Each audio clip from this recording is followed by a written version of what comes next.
नमस्कार शेतकरी मित्रांनो, तुमच्यासाठी एक नवीन अपडेट, नवीन असे खुशखबर. चला तर मित्रांनो, व्हिडिओला सुरुवात करण्यापूर्वी एक सबस्क्राईब करा फक्त. चला तर मित्रांनो, एक नवीन अपडेट जाणून घेऊया. अवघ्या 2 ते 3 मिनिटात सविस्तर अशी माहिती. चला मित्रांनो, यावर्षी भरपूर शेतकऱ्यापुढे मोठी संकटे आली. त्यात सोयाबीनचे फार मोठं नुकसान झालं. ज्यावेळेस पाण्याची आवश्यकता होती त्यावेळेस पाणी झालं नाही, आणि ज्यावेळेस आवश्यकता नव्हती त्यावेळेस भरपूर अशी अतिवृष्टी झाली. त्यामुळे यावर्षी खूप शेतकऱ्यांचं मोठ्या प्रमाणात नुकसान झालं. त्यातल्या त्यात सोयाबीनचं मोठं जे उत्पन्न घटलं. मूग, उडीद यांचं फार शेतकऱ्याचं नुकसान पाण्यामुळे झालं. आणि यावर्षी टोटल शेतकरी परेशान असताना त्याच पद्धतीमध्ये शासनातर्फे एक मोठी अशी मदत आणि लवकरात लवकर यावी अशी भरपूर शेतकऱ्यांना खूप आशा होती. पण शासनाने बऱ्याच योजनेला भरपूर वेळ लागला. त्यामुळे लवकरात लवकर शेतकऱ्यापुढे पैसे, अनुदान लवकरात लवकर शेतकऱ्यापर्यंत पोहोचलं नाही, बराच वेळ लागला. तर मित्रांनो, जाणून घेऊया नेमकं काय शासनाने खुशखबर दिली आहे.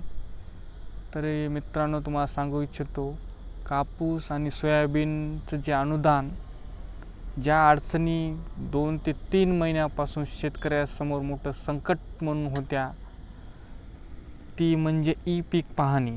आता बऱ्याच शेतकऱ्याची ई पीक पाहणी केलेली नव्हती. जवळपास 50 ते 60% शेतकऱ्याचीच ई पीक पाहणी झालेली होती. आणि तेच शेतकरी त्या कापूस सोयाबीनसाठी अनुदानासाठी पात्र होते. आणि जे बाकीचे जे राहिलेले लाभार्थी ई पीक पाहणीच्या पोर्टलवर ज्याची माहिती नव्हती किंवा डिजिटल सातबारावर त्यांची माहिती नव्हती, अशांना त्या योजनेतून वगळलं होतं. परंतु मित्रांनो, कालच महाराष्ट्र शासनाने एक मोठा निर्णय असा घेतलेला आहे. ते म्हणजे ई पीक पाहणी तुमची केलेली असो अथवा नसो, तुमची सातबारावर नोंद असो वा नसो, टोटल सरसगट शेतकरी यांना सोयाबीन, कापूस अनुदानासाठी पात्र करण्यात आले आहे मित्रांनो. आणि सामायिक क्षेत्रांसाठी बी ज्या दोघांपैकी एकाची जर सामायिक पत्र दिलं असेल तर त्यांनासुद्धा कोणत्याच प्रकारची अडचण नसून त्यांनासुद्धा सरसगट मदत ही शासनाने देण्याचं जाहीर केलेलं आहे. आणि मित्रांनो, दुसरं गोष्ट अशी की बऱ्याच नावामध्ये मोठी अडचण असल्यामुळे बऱ्याच नावामध्ये खाडाखोड आणि नावामध्ये शासनाने आधी नियम काढला होता की 90% मॅचिंग व्हावं. म्हणजे नावामध्ये 90% कमीत कमी मॅचिंग असली तरच त्यांना अनुदान देण्यात येईल. पण ते मॅचिंगचा सुद्धा शासनाने तो GR रद्द करून नावामध्ये चुकीचं थोडंफार नाव असेल आणि नाव व्यवस्थित नसेल तरीही तुम्हाला कोणत्याच प्रकारच्या अनुदानामध्ये अडचण येणार नाही मित्रांनो.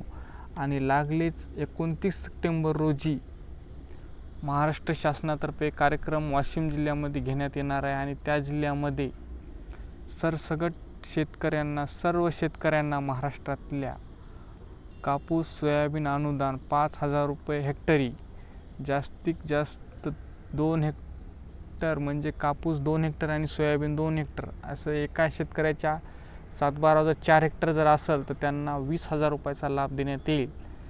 आणि ज्यांच्या 2 हेक्टर असेल, 1 हेक्टर सोयाबीन, 1 हेक्टर कापूस, तर त्यांना 10,000 रुपये मदत देण्यात येईल. अशी ही शासनाची एक घोषणा केलेली आहे.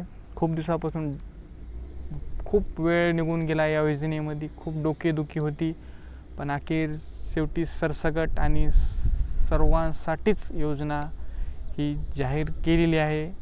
आणि लागलीच 29 सप्टेंबर रोजी या योजनेचे पैसे सरसगट सर्वांच्या खात्यामध्ये क्रेडिट केले जाणार आहे. तर ही माहिती होती शेतकरी मित्रांनो. धन्यवाद.